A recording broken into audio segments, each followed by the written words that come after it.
salarial para los próximos años. Y Eloisa, ¿qué pasó? Pues que finalmente no hubo acuerdo, Susana, y no lo hubo por medio punto, literalmente. La patronal no acepta una subida superior, o inferior, mejor dicho, no, superior al 1%, disculpad, y los sindicatos exigen el 1,5%, es decir, que denuncian que si los sueldos no suben, los trabajadores no van a poder recuperar su capacidad de consumir y, por lo tanto, de reactivar la economía. La media de los convenios negociados durante el 2014 está alrededor del 0,6%, pero con esto significa una pérdida, una devaluación salarial. Lo que no puede ser es que los que más han pagado por la crisis, que son los trabajadores y trabajadoras, con el empleo temporal, empleo parcial, no se recupera el empleo. Con la devaluación salarial no puede ser. Pero ¿cuál es realmente el salario medio hoy en España? Pues la verdad es que la cifra no es baja, son 1.869 euros al mes. Claro que esto es antes de pagar el IRPF y la Seguridad Social. Si miramos cómo han evolucionado los sueldos en los últimos 8 años, vemos que la tendencia es positiva, esas ascienden. Pero según los expertos los trabajadores no han notado hasta este año esta subida salarial porque los precios también subían. Hemos visto que en el 2014 ha habido una tendencia al alza en los salarios, ¿no? Desde un 0,50 a un 1% los salarios. Que esto supone más o menos, pues para un sueldo entre 20.000 euros, pues unos 200 euros al año. Durante toda la crisis hubo caídas muy importantes de los salarios, por eso que he comentado que es muy positivo el 2014, que ya empieza la tendencia al alza. Hasta entonces había habido caídas muy importantes de salarios. Cualquier subida sería positiva, pero más sabiendo que el IPC, es decir, el índice de precio de consumo, se va a mantener cerca del cero. Aunque los salarios desde 2007 habían subido un 11%, como el IPC había subido por encima, realmente en el poder adquisitivo nuestro pues no lo habíamos ni notado, porque estábamos estancados, como si dijéramos, ¿no? Subían más los precios que nuestros salarios. Claro que el sueldo medio depende mucho de la profesión y de la empresa en la que se trabaje. Mientras en las eléctricas pagan de media más de 3.000 euros al mes, en hostelería apenas pasan de los 1.000. Los funcionarios ganan de media, insisto, unos 2.400 euros y el personal doméstico no llega a los 800. Hay sectores, como el financiero, donde los sueldos no dejan de subir y, sin embargo, otros, como el turismo, están estancados.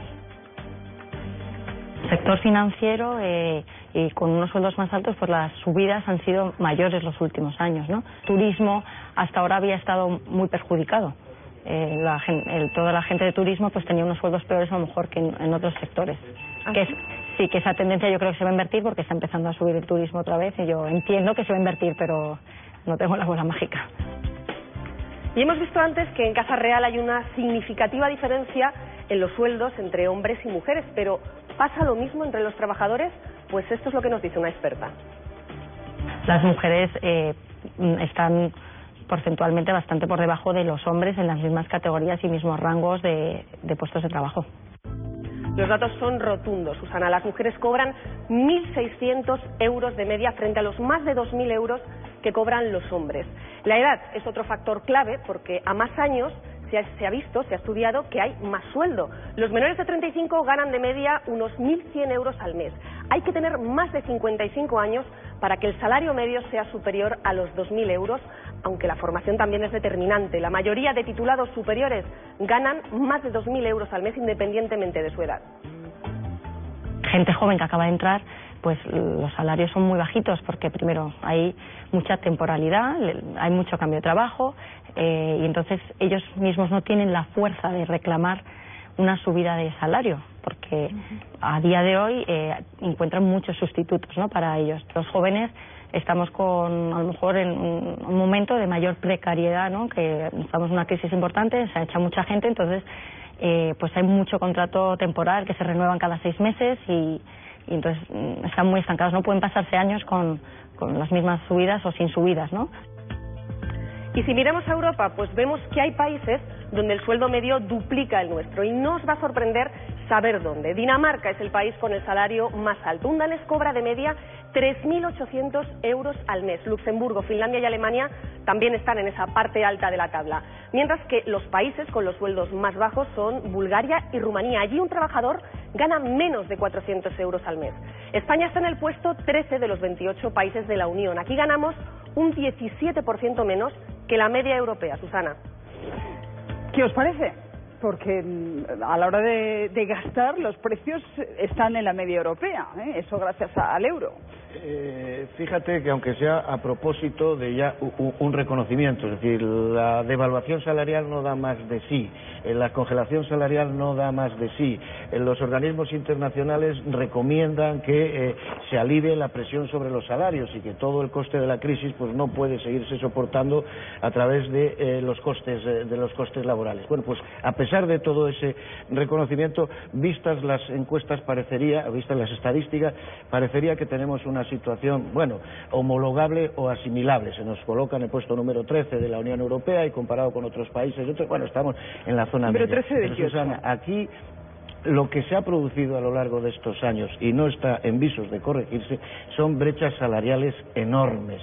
La media acabará dando lo que sale en las estadísticas, pero la realidad es que las diferencias salariales en las empresas, esa brecha salarial entre la banda alta y la banda baja, se han incrementado de una forma tremenda. Los salarios de inserción profesional son espantosamente bajos. Las posibilidades de progresar en el salario sencillamente están muy cercenadas. El problema de nuestros jóvenes, de nuestros licenciados, que además de la precariedad tienen que acudir a la emigración para buscarse la vida afuera, es otra realidad. Por lo tanto, en fin, la estadística nos puede cuadrar, pero tenemos un severísimo problema de desajuste salarial. Dilo, la desigualdad, o sea, tenemos que los sectores financiero, energético, eléctrico han ido subiendo los salarios y luego hay 3 millones de personas en nuestro país que cobran menos de 300 euros al mes. Y los licenciados cobran más que los que no tienen formación.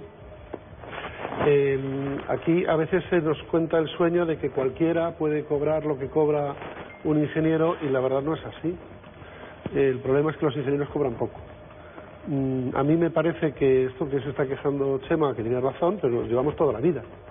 No, España ha empeorado bastante. Bueno, eso es una cosa que últimamente estoy oyendo, que ha aumentado la desigualdad. A mí me gustaría que me lo demostrarais con algún... Me gustaría que me lo demostrarais con algún dato más allá de decir aumento la desigualdad. Pepe aporta todos los datos. Apareció ayer un informe, además que coincide con otro de Cáritas, que se publicó recientemente, de que en este momento hay casi 3 millones de pobres en España. No, ¿sabes el umbral de la pobreza dónde lo sitúa? Aquella familia que no ingrese 1.300 euros al mes esos son los datos.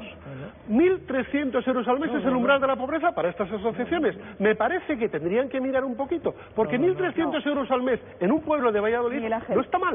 Y la gente no se cree pobre. Pobreza severa son 300 euros al mes. No. Y hablamos de 3 millones de personas en España. ¿Pobreza severa? No. Estamos hablando de umbral de la pobreza, no de pobreza severa. No hay 3 millones de personas todos los datos. Severa. No, hay pobreza severa y gente que está en el umbral de la pobreza. ¿1.300 euros? Y eso ha aumentado. Y además, el estudio de ayer, que es una organización española, pero bueno, que tiene un índice nuevo que está aplicando, donde entra a formar parte el consumo, el salario y las oportunidades que tiene cualquier ciudadano. Con eso han hecho un índice determinado. En España es realmente aterrador hasta el punto que dice... Que a mí me parece muy bien que estas asociaciones tengan que sacar un titular. No es verdad. Se pongan como se pongan. Pero es que en eso coincide Cáritas, coincide el estudio del que estoy hablando, coincide otra... Que no es pobre una familia que ingresa 1.300 euros, por Dios, no es pobre. Se ponga como se ponga Cáritas. No tiene razón. El señor que dice que el que gana 1.300 euros es pobre, no tiene razón. Pero Miguel Ángel, pues ya está, Miguel Ángel, pero me vas a negar que lamentablemente las personas en riesgo de exclusión a lo largo de estos años se han incrementado en porcentajes absolutamente espantosos. Vas a negar la realidad de las familias en las cuales no entra un euro, pero si hasta el propio gobierno ha tenido que volver a sacar la ayuda complementaria para los ciudadanos que se quedan. No pongas en mi boca frases que yo no digo. Bueno, en fin. Una cosa son las familias donde no ingresa nada y otra cosa es que se diga que una familia de 1.300 euros es pobre. Déjame que recupere el estudio al que hacía referencia Pepe. La Red Europea de Lucha contra la Pobreza y la Exclusión Social en el Estado Español, EAPN. Una red de la que forman parte Cáritas, Cruz Roja y la ONCE. Que me parece bien. Por favor, mirad dónde ponen el umbral. 27% de la población de España, hablamos de casi 13 millones de personas, se encuentra en riesgo de pobreza o exclusión social. Porque ingresan menos de 1.300 pobreza severa. Por eso, y dice, vivir por debajo del umbral de la pobreza en España significa que se ingresa menos del 60% de la renta mediana de los 17,8 millones de hogares españoles. 1.300. Si te acaban de decir que el sueldo medio en España, según la estadística, son 1.800, 1.900 euros, que lo acaba de decir Eloísa, el 60% son 1.400 euros, por Dios. Todo aquel que ingrese menos de 1.400, según estas organizaciones, es pobre. Y yo digo, no estoy de acuerdo con ese dato.